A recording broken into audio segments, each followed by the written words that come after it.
Good Sunday morning and welcome to Inside Tennessee. We're glad you're with us. My colleague John North by my side, and our panel this morning includes Michael Grider, who is a government relations firm owner now. Congratulations to you. Also a Republican, former chief of staff for Representative Burchett.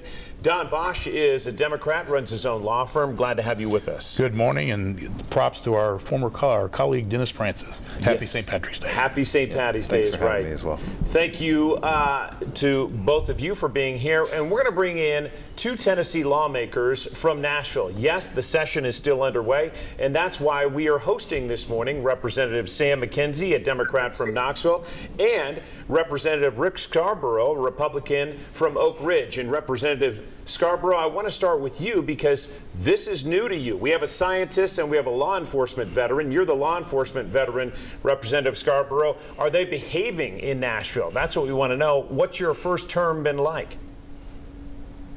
Everybody's behaving very well.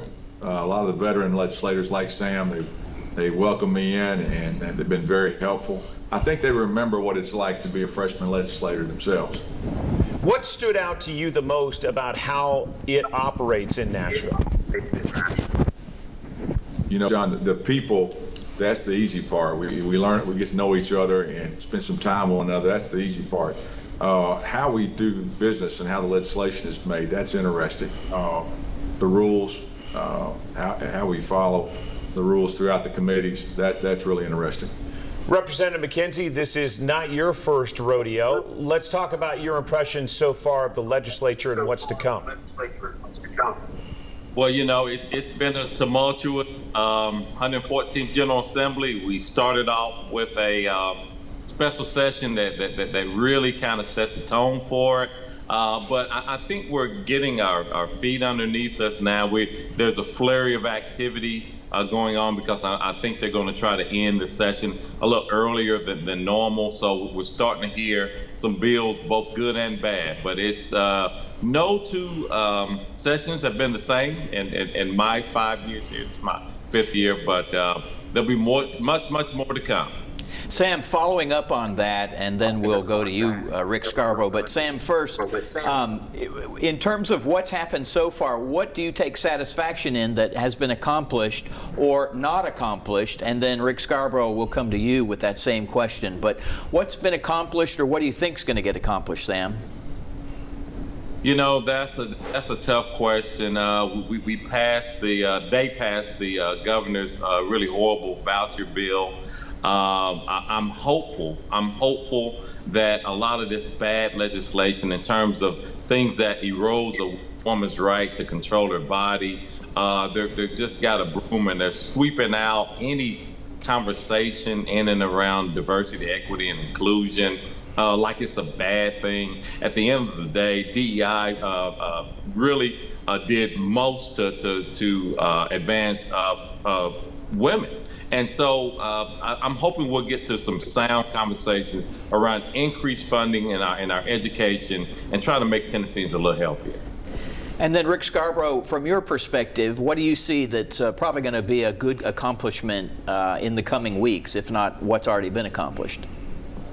Well, I didn't come in with an agenda other than, you know, honestly trying to make sure that the quality of life we've become accustomed to in my community and across the state is a safe community for us to live in and so forth. And so what I'm hoping for in the next few weeks as we wrap things up is we come out of the session with a safe for Tennessee.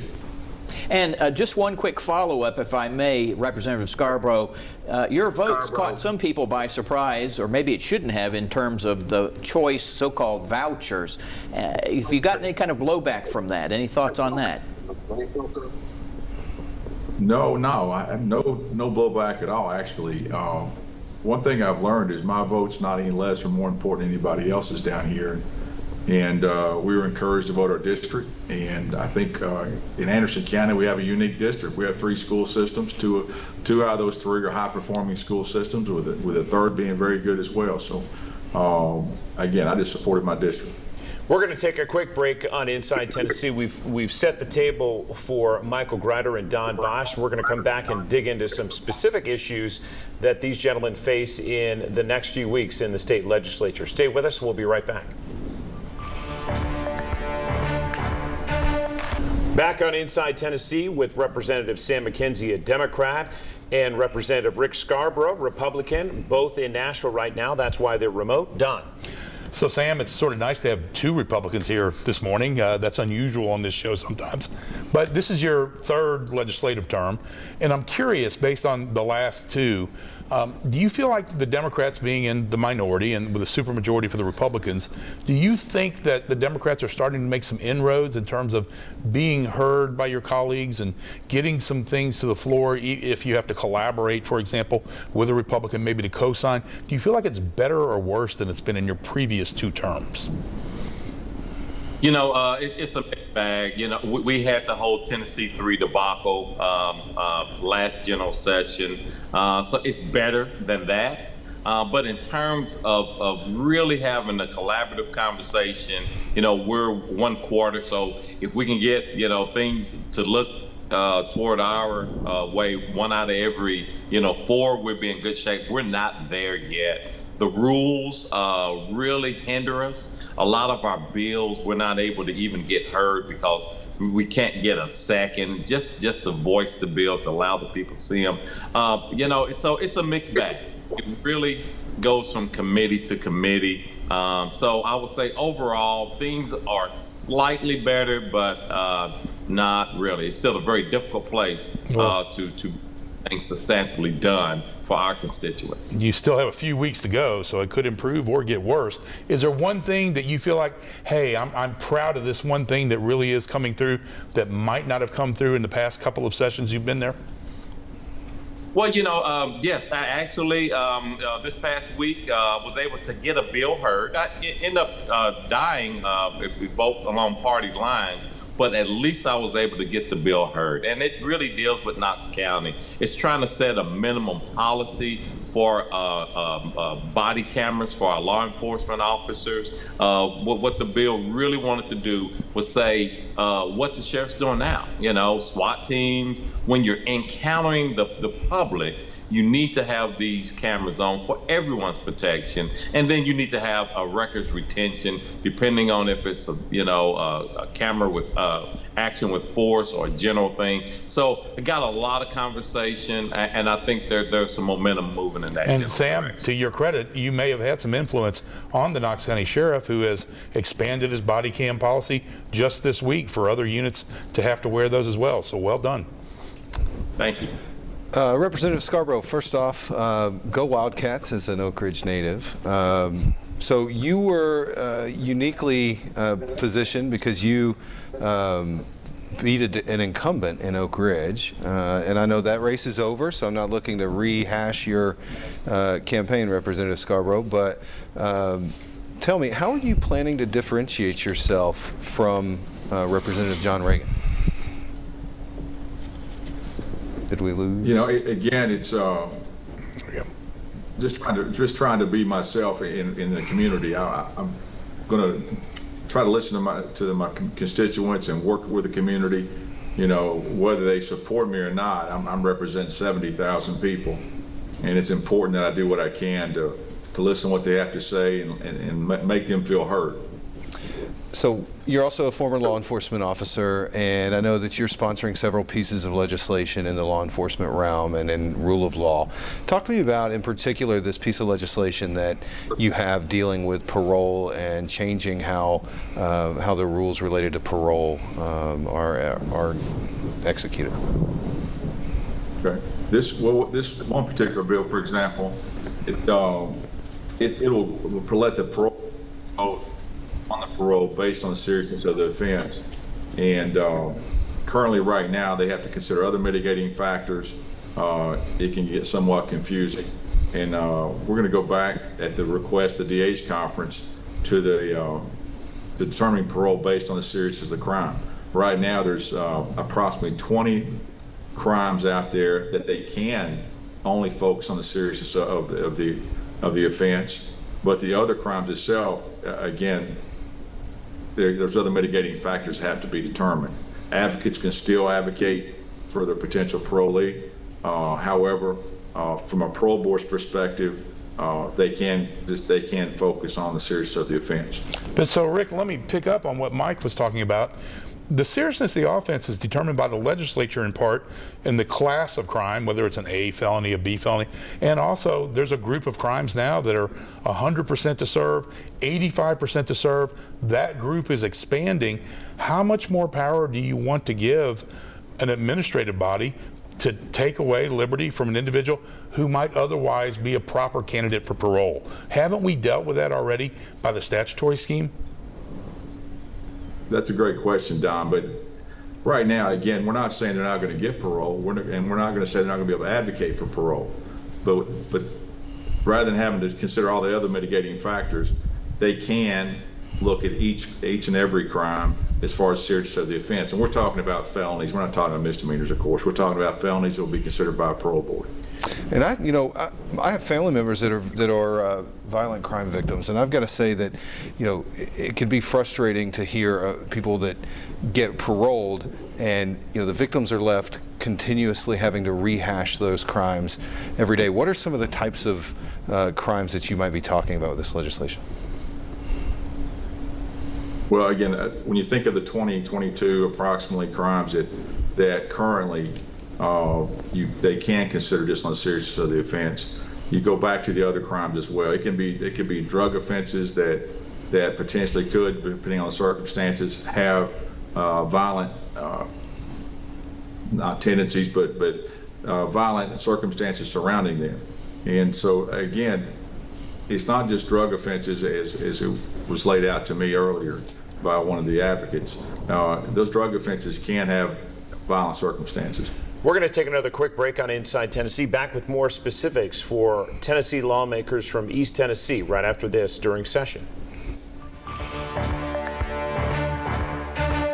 Back on Inside Tennessee, Representative Sam McKenzie of Knoxville, Representative Rick Scarbrough of Oak Ridge. John?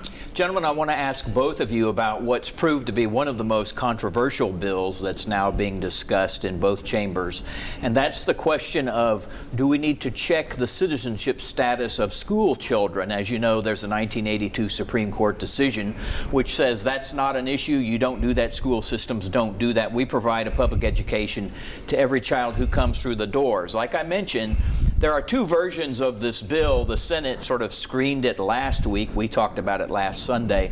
This week, it's come up in House committee, and we saw several young people from East Tennessee, other parts of the state, but also East Tennessee, come forward to address one particular committee about that. I would just like to know your thoughts. It's William Lambert's bill, which is in the House, about this bill. It's very obvious that this is going to be a test one day for the Supreme Court. Gino Bolso essentially said that in committee to one of the young people. But I'd like to know your thoughts on whether you think this is the right way to go. Rick Scarbrough, let's start with you.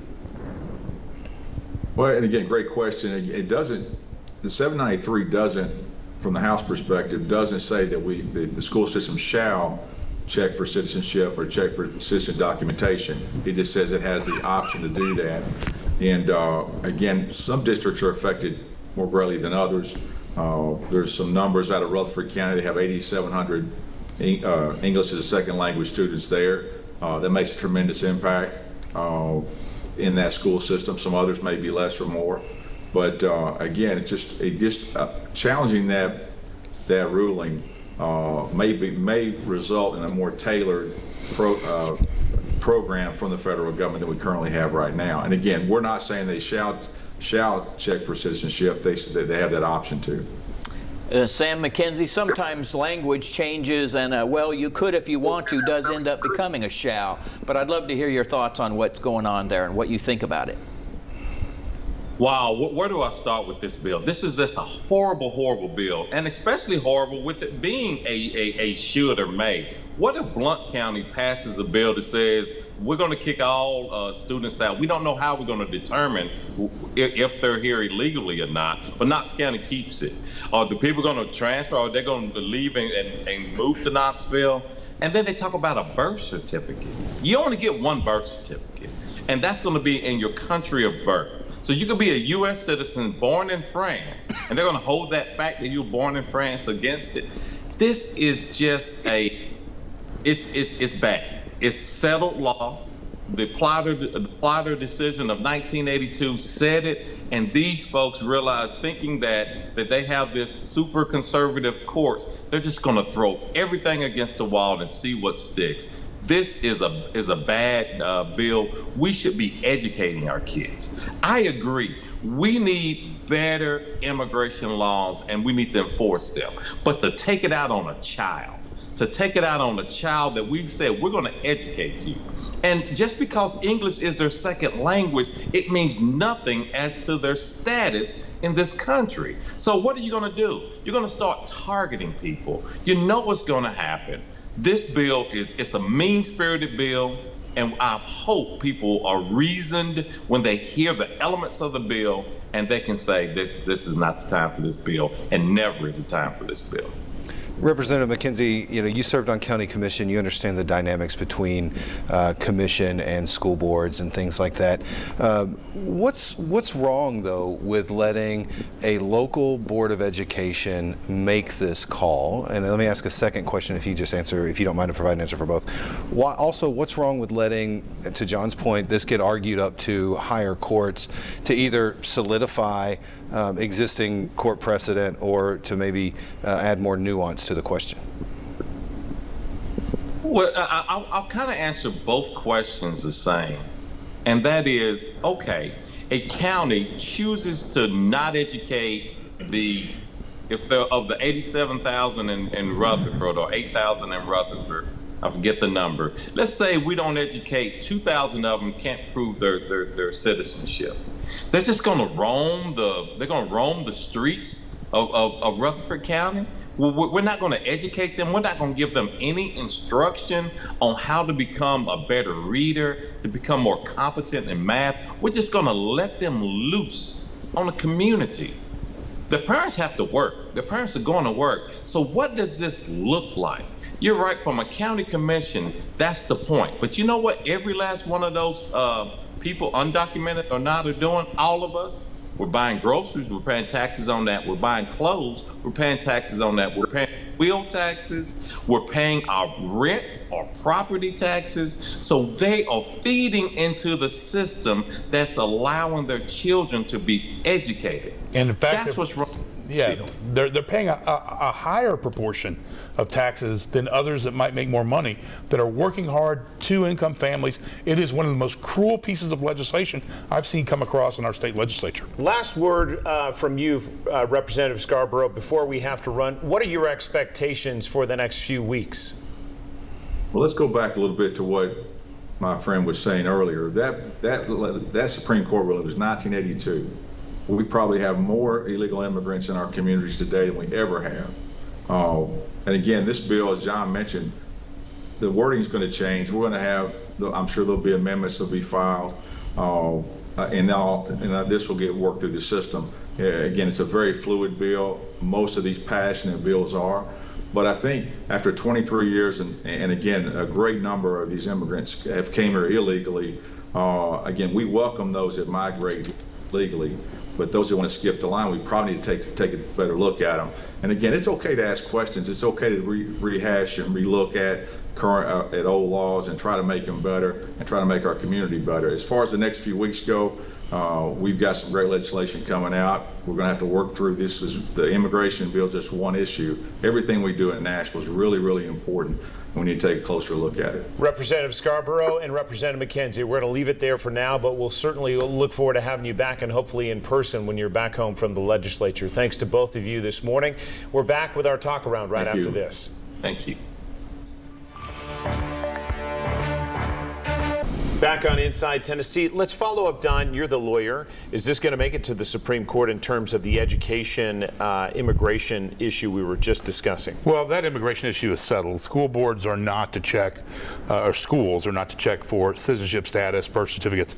That's been settled. It's been settled now going on, 40 plus years. That said, the Supreme Court certainly could revisit it.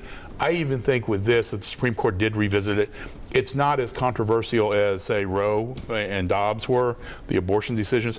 I don't think it'll get overturned. I think this is a wasted breath, but just demonstrates really a cruel position because, Sam was right.